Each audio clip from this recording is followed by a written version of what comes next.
students. Now this is the fourth session in the chapter D block and F block elements, and today's session is very important because from the today's session there is most probability of asking question in the board examination, because all the topics which are discussed today are formation of colored compounds, catalytic properties of D block or transition elements, formation of complex compounds, formation of alloy, and formation of interstitial compounds. So these are the five properties which will be discussed today, and one property is regarding the magnetic properties we have already studied yesterday. So what we will learn today: why the transition elements forms colored compound, what is the reason behind it, why they shows the catalytic properties, how they are able to form complex compound, why do they form alloy, and how they are capable of forming interstitial compounds. So very important session. So now starting from the first, formation of coloured ions और coloured compounds. बच्चों, D block elements के जो ions होते हैं किसी भी oxidation state में, actual में दे फॉर्म कलर्ड आयंस. अब जो कलर्ड आयंस बनाते हैं, चाहे वो सॉलिड स्टेट में फॉर्म करें या सॉल्यूशन में फॉर्म करें, ट्रांजिशन मेटल्स जो होते हैं वो अपने कंपाउंड्स में सॉलिड या सॉल्यूशन फॉर्म में कलर्ड आयंस का फॉर्मेशन करते हैं. रीज़न क्या है? देखो, रीज़न है बच्चों, शुरू से मैं बोलता आया हूँ कि अनपेयर्ड इलेक्ट्रॉन्स का होना और डी ऑर्बिटल्स का इन्वॉल्वमेंट. इसके पीछे जो रीज़न है उसको हम we can write it in 3 points. Presence of n-1 D orbital, चूँकि यहाँ पे n-1 जो पेनल्टीमेट सेल है उसका डी ऑर्बिटल पार्टिसिपेट करता है. Energy of 5 D orbitals do not same in सब सेल. जो डी ऑर्बिटल्स है उनकी एनर्जी जो होती है, अगर कोई लिगेंड या कोई आयन उसकी तरफ, सेंट्रल मेटल आयन की तरफ अप्रोच करे, तो पांचों डी ऑर्बिटल्स की एनर्जी लेवल जो होती है बच्चों वो सेम नहीं रहती, उसकी डिजेनरेसी लॉस्ट हो जाती है. डी ऑर्बिटल स्प्लिट कर जाता है to different level of energy में. आप कोऑर्डिनेशन कंपाउंड में इसके बारे में डिटेल में पढ़ेंगे, और that is known as crystal field splitting. यहाँ आपको सिर्फ इतना समझने की ज़रूरत है कि स्प्लिटिंग इस तरीके से होता है. मैं इसको ऐसे भी दिखा सकता हूँ, मान लो सिंपल वे में कि ये 5 डी ऑर्बिटल है, 1 2 3 4 5. अब ये 5 डी ऑर्बिटल्स की एनर्जी एक लेवल पर है जो यहाँ पर हमने दिखाया है. इसको आप क्या कहते हो? D X Y, D Y Z, D Z X, D X two Y two, D Z two. लेकिन जैसे इसके सेंट्रल मेटल आयन के पास कोई दूसरा एनायन अप्रोच करता है, कोई लिगेंड अप्रोच करता है, आप जब कोऑर्डिनेशन कंपाउंड पढ़ेंगे तो वहाँ एक वर्ड यूज होगा लिगेंड. तो उस समय इसकी एनर्जी लेवल पहले बढ़ती है, ये सिचुएशन. उसके बाद यहाँ से जब एनर्जी लेवल बढ़ेगी उसके बाद फर्दर ये स्प्लिट कर जाता है 2 कैटेगरीज में, यानी इस तरीके से आप कह सकते हो. अब ये जो 2 सेट बने, यानी कि जो 5 डी ऑर्बिटल्स था इसके 2 डिफरेंट सेट बने. एक सेट जहाँ पर ये 3 ऑर्बिटल एक एनर्जी लेवल में, तो उसके T2Z बोलते हैं, इसको EZ बोलते हैं. एक्चुअली ये T2Z और EZ जो टर्म है ये स्पेक्ट्रोस्कोपिक टर्म है जिसके बारे में आप कोऑर्डिनेशन कंपाउंड में पढ़ो. यहाँ सिंपली इतना समझो कि जो डी ऑर्बिटल्स में जो 5 ऑर्बिटल्स हैं उनकी एनर्जी 2 पार्ट में डिवाइड हो जाती है, T2Z और EZ में. यहाँ देखो 3 लाइन ड्रॉ किया गया है, यहाँ पर 2 लाइन्स आर ड्रॉन, तो मैं उसको ऐसे दिखा रहा हूँ. अब ये हो गया आपको D X Y, D Y Z, D Z X, D X two Y two, D Z two. अब क्या होता है, कलर्ड आयंस फॉर्मेशन कैसे होता है उसको आप समझिए. आप उसको कहते हो कि वहाँ पर जो होता है वो डी ट्रांजिशन होता है. कलर्ड आयन बनने के पीछे जो सबसे बड़ा रीजन है वो एक टर्म आप बहुत आसानी से यूज कर सकते हो, डी ट्रांजिशन. अब इसको समझो. देखो, जब डी ऑर्बिटल बच्चों 5 डी ऑर्बिटल है, ये जो दो डिफरेंट लेवल में स्प्लिट अप हो गया, अगर कोई इलेक्ट्रॉन, पहले तो इलेक्ट्रॉन यहाँ था तो यहाँ से यहाँ तो जंप लगाना आपको दिख नहीं रहा था, क्योंकि लग रहा था कि पांचों ऑर्बिटल की एनर्जी सेम है तो इसमें से इसमें क्यों जाएगा। लेकिन अब यहाँ पे एनर्जी लेवल क्या है, डिफरेंट है, इसकी एनर्जी लेवल लो है, इसकी एनर्जी लेवल हाई है। तो ये जो एक इलेक्ट्रॉन है, मान लो सपोज करो यहाँ पर है डी एक्स आई में, होगा क्या कि जो इलेक्ट्रॉन ग्राउंड स्टेट में था तो एक एनर्जी लेवल से हायर एनर्जी लेवल में उसी सब सेल में वो प्रोमोटेड हो जाएगा after absorbing light energy of suitable frequency. तो जो लाइट एनर्जी वो एब्जॉर्ब करके वो यहाँ से जंप लगाकर यहाँ चला आया, सपोज करो ये जंप ला के यहाँ चला गया, तो इसने एक पर्टिकुलर फ्रीक्वेंसी की लाइट एनर्जी को एब्जॉर्ब किया। तो जो आपको कलर दिखाई देगा वो क्या होगा, इसका कम्प्लीमेंट्री कलर आपको दिखाई देगा। वही चीज़ यहाँ पे लिखा गया, इसी को बोलते हैं डी ट्रांजिशन, मतलब कि एक डी ऑर्बिटल से इलेक्ट्रॉन का जंप लगाकर हायर एनर्जी वाले डी ऑर्बिटल में, उसी सब सेल के डी ऑर्बिटल में जाना, that is called D transition.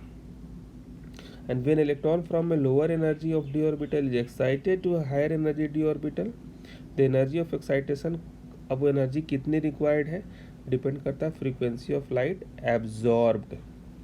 ये पॉइंट बहुत इंपॉर्टेंट है।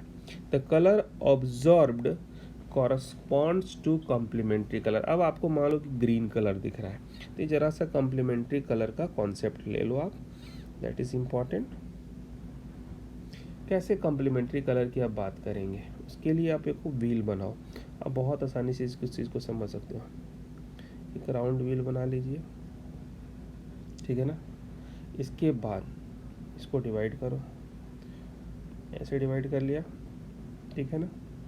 उसके बाद इसको और डिवाइड करो ऐसे, ठीक है। फिर इसको दो पार्ट में डिवाइड कर दो लाइक दिस, ठीक है।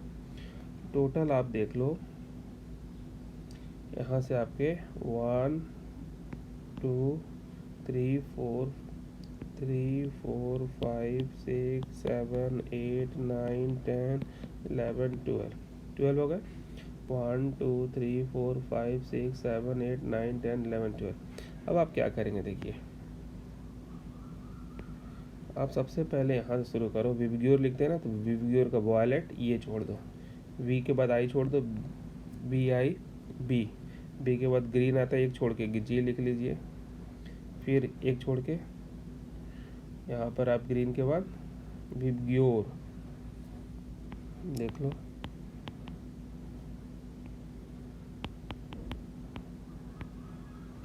ठीक है ना।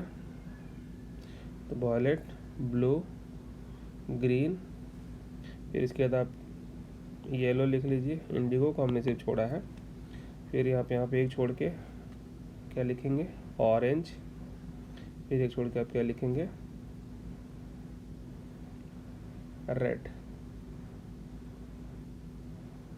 हमने यहाँ दो छोड़ दिया, ऑरेंज, इसको आप यहाँ पे ऑरेंज, यहाँ पे रेड, ओके।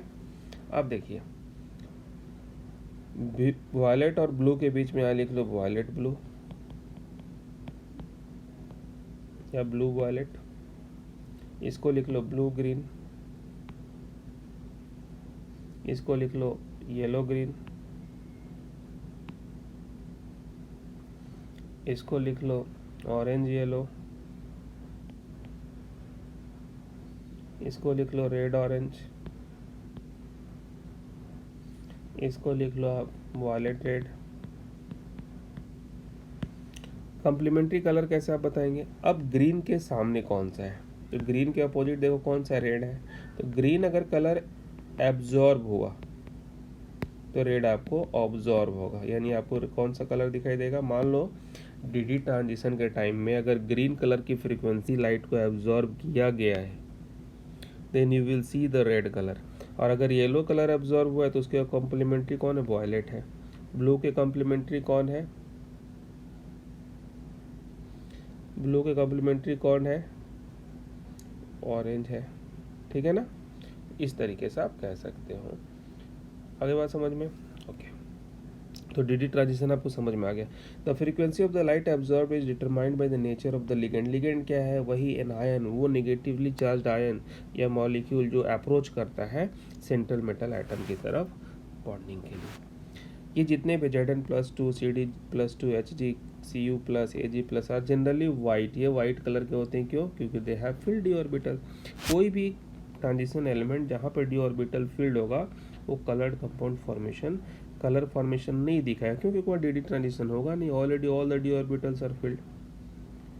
और अगर डी इलेक्ट्रॉन हो ही नहीं तब भी डी ट्रांजिशन नहीं होगा। इसका मतलब है D transition is a very important term. सबको समझ में आ गया?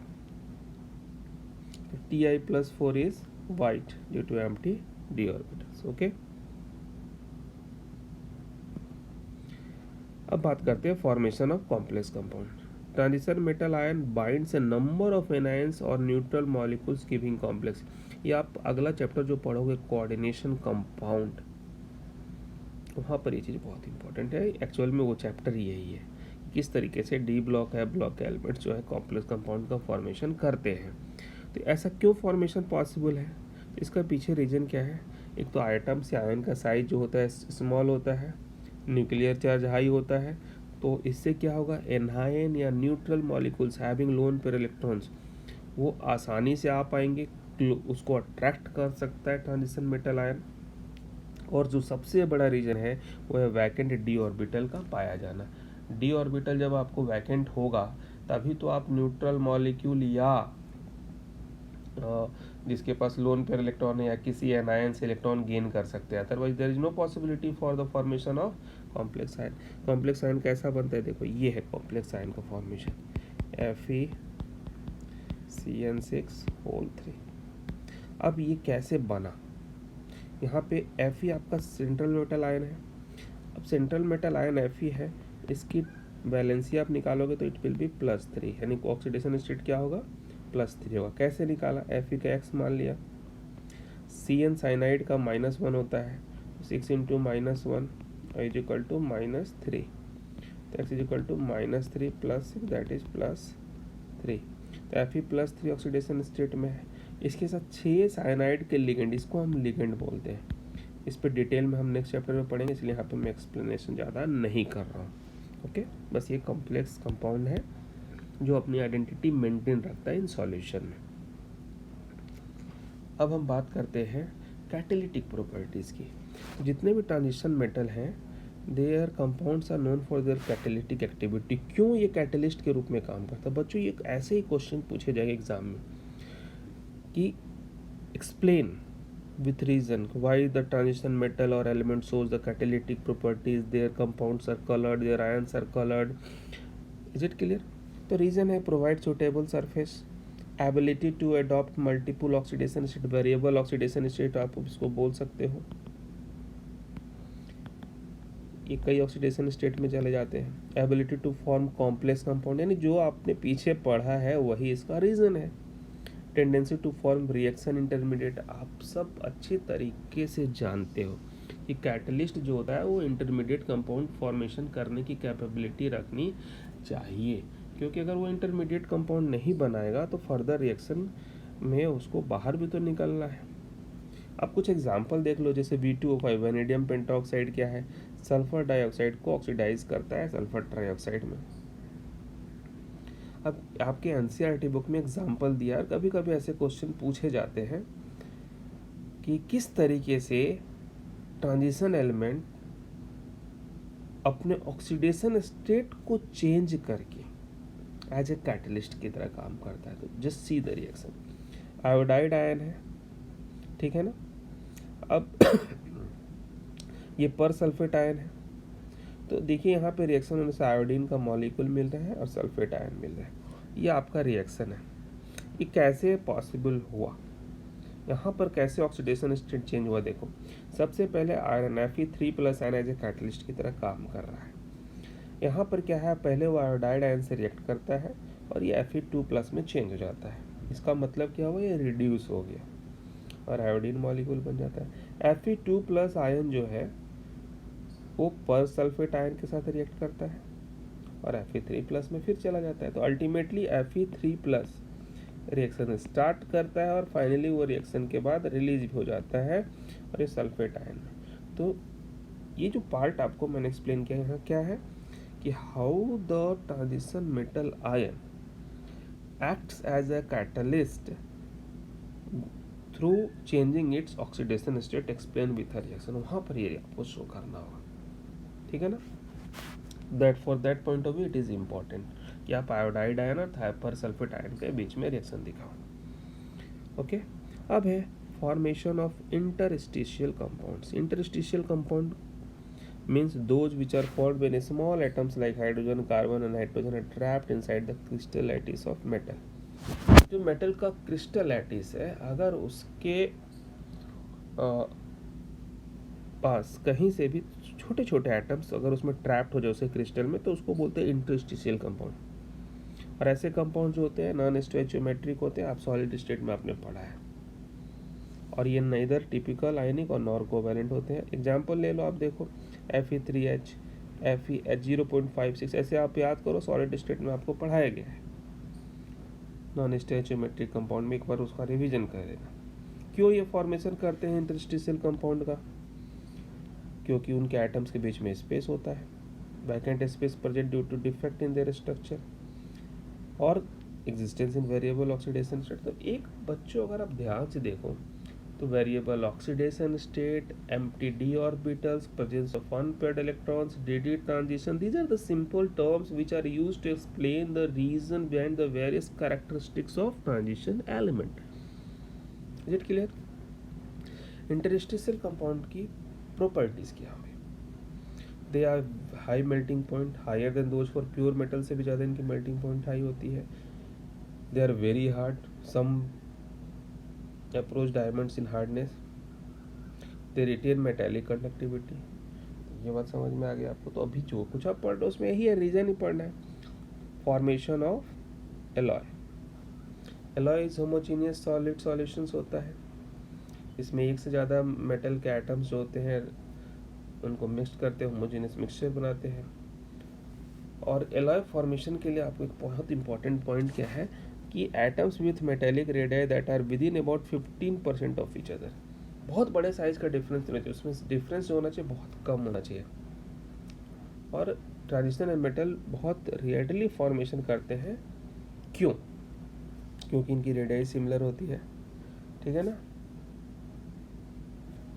एटॉमिक रेडियाई अभी हम ऊपर में हमने कहा कि 15% से ज़्यादा का डिफरेंस नहीं होना चाहिए। हाँ, तो वही है। Alloy of transition metal with non transition metal देख लो, ब्रास कॉपर जिंक से बनता है, ब्रोंज कॉपर टीन से बनता है। Is it clear?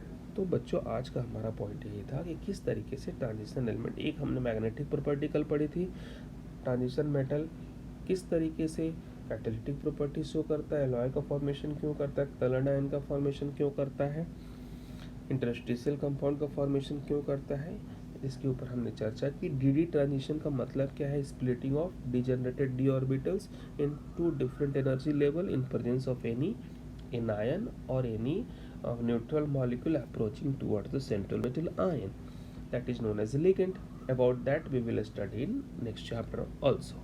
लेकिन आपको डी ट्रांजिशन कॉन्सेप्ट समझ में आना चाहिए, बहुत इंपॉर्टेंट फैक्टर है, पॉइंट है। एक बार फिर से बता देता हूँ कि डी ऑर्बिटल्स डिजनरेटेड होते हैं। तो all this points are clear. So now I hoping today's session is over, no question for today's, just learn the concept। okay, thanks for watching, have a nice day, we will see again tomorrow with the next topic। thank you।